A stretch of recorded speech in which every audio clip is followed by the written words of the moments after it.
Hello, I'm Sian Reeves. Welcome to Share a Story. I am going to be telling you the untold stories of a water dragon by Carmen Kardashian. Chapter 1. In the mystical mountains of Scotland, created millions of years ago by huge volcanic eruptions, sat a great loch, deep, dark and icy. Those magical, almost spiritual waters, surrounded by steep hills and sloping glens, lay between two small isolated communities. Clouds like crumpled leather drifted hauntingly over this remote land. Above this loch, so mysteriously calm, it felt as if time stood still. Late at night, deep below this watery world, and unbeknown to life above, could be heard the gentle laughter of a small water dragon and her friends, happily skipping and dancing. When she wasn't playing, the little water dragons, Nessie, spent a lot of time daydreaming. One of her dreams was that one day she might have the power to blow fire through her nostrils, just like her cousin Alex, who lived in Transylvania. At dawn, when mist sat over the loch, Nessie often sneaked to the surface and hid behind a big rock. This concealment in the middle of the loch was Nessie's secret shelter. It allowed her to watch the beautiful long-haired Highland cows chewing on sweet grass and the flock of sheep happily bleating in the morning gossip.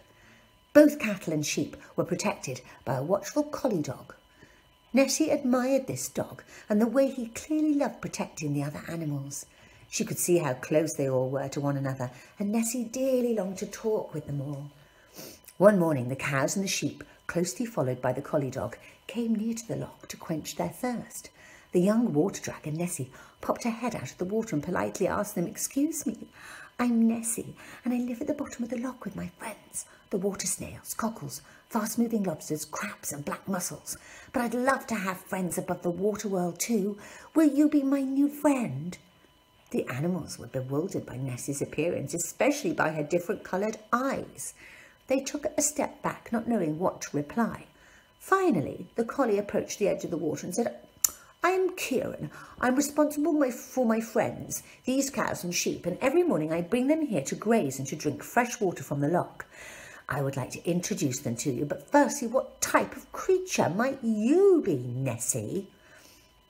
"I am a water dragon, Kieran, and I was born here in the loch many years ago, but I'm still growing as we can live for hundreds of years," replied Nessie. Kieran was astonished. "My goodness, that is a long life," he gasped.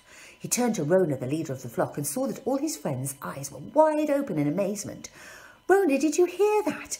Bring the flock to meet Nessie." Rona and the flock advanced, closely followed by the cows, who were equally shocked by the appearance of the water dragon. "Yes, Kieran, is it truly remarkable?" Rona exclaimed. "Rona's my trusty sheep," said Kieran. "She helps me keep the flock together and does not allow any of them to wander into the fields of heather. There are dangerous adders there, you see, and when these venomous snakes don't sleep, they await to strike any moving creature that passes through their territory. One bite from them could kill you," added Rona. "And here are the most beautiful Highland cows in all of Scotland," continued Kieran, looking towards the cattle a few feet away from him. "Their long shaggy hair has the colour of Scottish summer's sunset, and their magnificent horns could pierce any wolf that might dare to come too close to their calves," Kieran added, full of pride. Just as Kieran finished talking, one of the cattle approached. "This is Lutza. She has a very docile nature, which makes it easy for my flock to sheep or forage alongside her in these green pastures." Little Nessie was listening, fascinated at Kieran's introduction to all the lovely animals. She was so excited and very happy to have made new friends. Lutza looked at Nessie inquisitively and ventured, "Now, my new friend, please tell us about you and your life. Are there other water dragons in the loch?"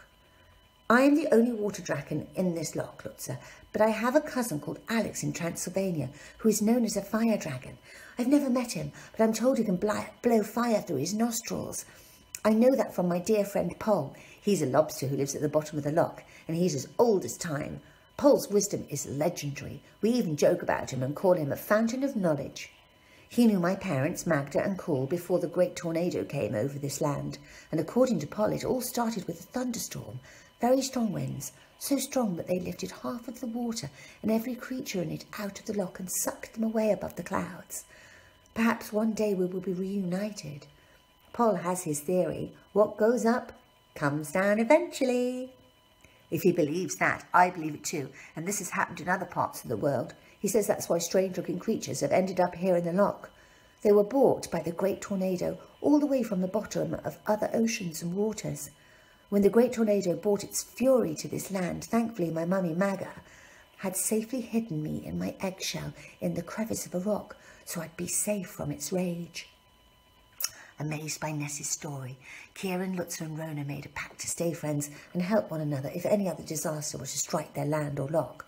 Her new friends came to see her every day, and one morning Nessie decided to share with them something that was very dear to her heart, her longing to discover the secret of making fireballs, just like cousin Alex. Kieran, do you think there may be a secret to doing blowing fireballs? Nessie asked him curiously. I know I'm just a water dragon, but I think it would be so much more fun to blow fireballs. I sometimes wonder how I could find the secret. Can you imagine how scary it would be? I could protect you all from the poisonous snakes and the other enemies you have, like the wolves you mentioned, continued Nessie.